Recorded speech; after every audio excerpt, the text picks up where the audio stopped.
Dear students, at Platform of Learning YouTube channel, this video explained for worksheet number 4 of class 10th subject mathematics.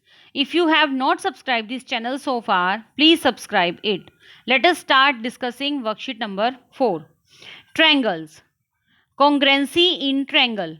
देखो, triangle के बारे में तो सब जानते ही हैं, किन्हीं भी तीन साइड की फिगर को हम ट्रैंगल बोलते हैं।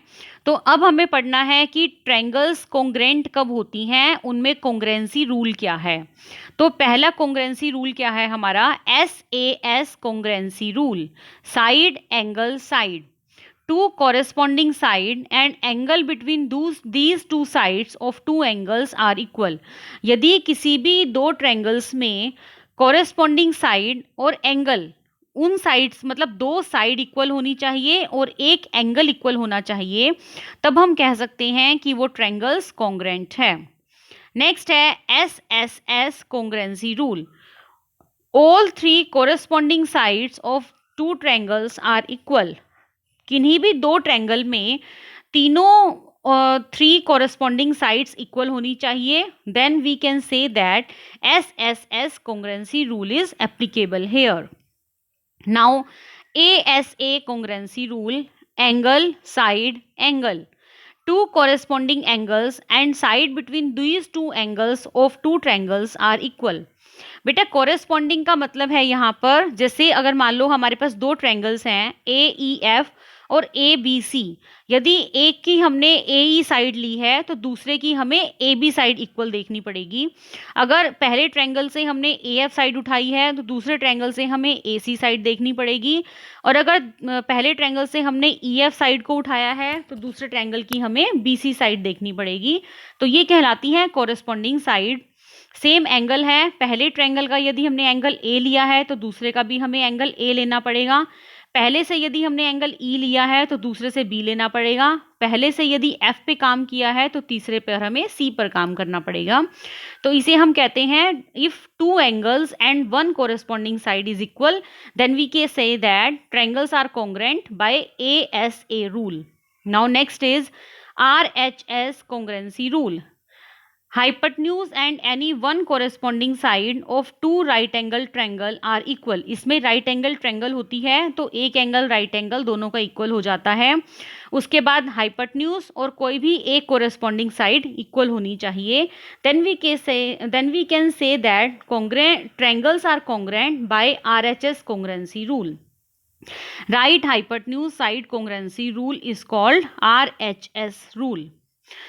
उसके बाद हमें ट्रायंगल्स के ऊपर कुछ और भी रूल्स दिखाई दे रहे हैं, वो देखिए क्या है। In right angle triangle hypotenuse is the long side, this is a right angle triangle and this triangle is right angle, this one. So in right angle triangle this is hypotenuse side, so hypotenuse side is the longest side of these two sides। in right angle triangle hypotenuse is the longest side। now two figures are congruent if they are of the same shape and same size। किन्हीं भी दो triangles को, किन्हीं भी दो figures को हम तब कॉन्ग्रेंट बोलते हैं जब उनका शेप और उनका साइज सेम होता है। Sides opposite to equal angle of a triangle are equal. अगर मान लो किन्हीं भी दो साइड्स का, कोई भी दो साइड्स इक्वल हैं तो उनका जो अपोजिट एंगल बनता है यहाँ पर वो इक्वल होना चाहिए, इक्वल हो जाता है। Angle opposite to equal side of a triangle are equal. अगर मान लो कोई भी दो एंगल इक्वल हैं आपके पास तो उन एंगल से जो अपोजिट साइड बनती है वो भी इक्वल हो जाएगी। नेक्स्ट है area of a triangle. Area of a triangle is half into base into height। Area of a triangle is equal to half into base into height। Now next is midpoint theorem। Midpoint theorem is very important from the exam point of view। Midpoint theorem देखिए क्या है, E and F are the midpoint of side AB and AC of a triangle ABC, then we can say that EF is parallel to BC। अगर मान लो हमारे पास एक triangle given है ABC, E A B का mid point है और F A सी का mid point है, तो हम कह सकते हैं कि ई एफ पैरेलल है बी सी के। This is called mid point theorem. E and F are two midpoints of side AB and AC of a triangle ABC, then we can say that EF is parallel to BC. Now next is in triangle PQR PT is median. देखिए यहाँ पर एक triangle given है PQR, here PT is median. अगर PT median है तो यह QR को टू इक्वल पार्ट्स में डिवाइड करती है, that means QT is equal to TR. Next है the median of a triangle divides it in two triangles of equal area.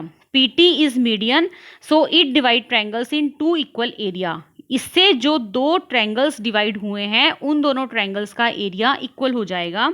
This is called median line. If PT is median, then we can say that area of a triangle PQT is equal to area of a triangle PRT. तो ये था यहाँ पर हमारे पास triangles के ऊपर based कुछ rule. उसके बाद कुछ क्वेश्चंस हैं, चलिए उन्हें स्टडी करते हैं. The congruent figures are of same size and same shape. कोई भी दो फिगर कॉन्ग्रेंट तब कहलाती हैं जब उनका साइज और उनकी शेप सेम होती है. नेक्स्ट है in right angle triangle triangle PQR. देखिए PQR एक राइट एंगल ट्रायंगल है, एंगल Q पर ये राइट एंगल है. PQ is equal to 3 and QR is equal to 4 and PR is equal to 5. किसी भी राइट एंगल ट्रायंगल में hypotenuse सबसे बड़ी साइड होती है, तो यहाँ पर PR है 5. तो हमें शो करना है PQ square plus QR square is equal to PR square.